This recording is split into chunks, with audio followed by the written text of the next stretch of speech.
Jack and the Beanstalk. This retelling by Audrey Daly. Once upon a time, a boy named Jack lived with his mother. All they had in the world was one cow. One day, Jack's mother said, "We have no money for food. We'll have to sell the cow." So Jack took the cow to market. On the way, he met a man. "If you give me your cow," said the man, "I'll give you some magic beans that are better than money." Jack thought the magic beans sounded wonderful, so he gave the man the cow. Then he ran home as fast as he could. "How much money did you get for the cow?" asked his mother. "I got something much better than money," said Jack, showing her the magic beans. "These beans are no good to us," cried his mother angrily, and she threw them out the window. When Jack woke up the next day, his room seemed darker than usual.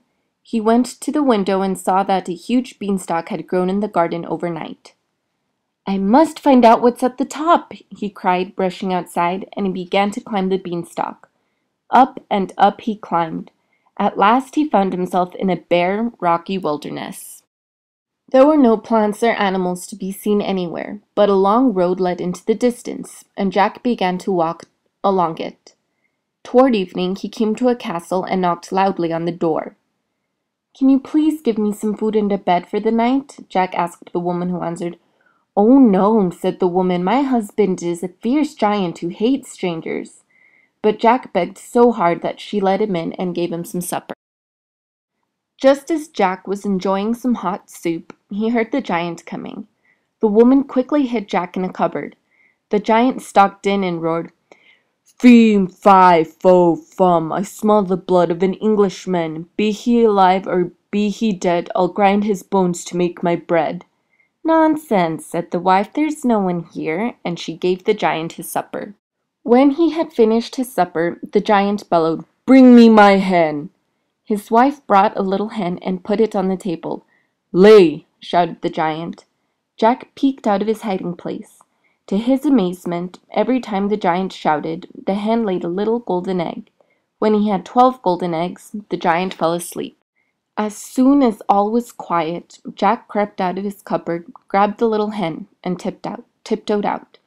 Then he ran and ran until he was back at the top of the beanstalk. Quickly, he climbed down and took the magic hen to his mother. How pleased she was! "Long ago, a wicked giant stole this hen from your father," she said. "Now that we have her back, our worries are over." Jack lived happily with his mother for a while, but he longed for adventure, and one day he decided to climb the beanstalk again. Just as before, Jack reached the castle toward evening, and once again the giant's wife hid him when they heard the giant roar, "Fee, fi, fo, fum, I smell the blood of an Englishman. Be he alive or be he dead, I'll grind his bones to make my bread." After supper, the giant shouted, "Get me my money bags." His wife brought him some sacks filled with gold coins.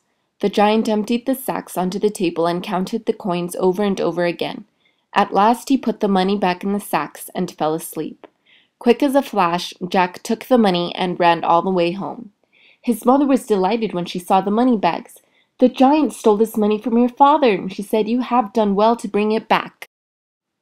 Although Jack and his mother were now rich, Jack wanted to climb the beanstalk one last time. Everything happened just as before. This time the giant's wife brought a beautiful golden harp. "Play!" roared the giant, and the harp began to play soft music. The music was so gentle that it sent the giant to sleep. But when Jack crept out and seized it, the harp cried, "Master! Master!" The giant woke up in a rage, just in time to see Jack disappearing through the door with the harp. "Stop, thief!" the giant roared. Now Jack had to run for his life. The giant took huge strides and was soon at Jack's heels. Scrambling down the beanstalk, Jack shouted as loudly as he could, "Mother! Mother, bring the axe!" When Jack's mother brought the axe, Jack seized it with both hands and aimed a mighty blow at the beanstalk.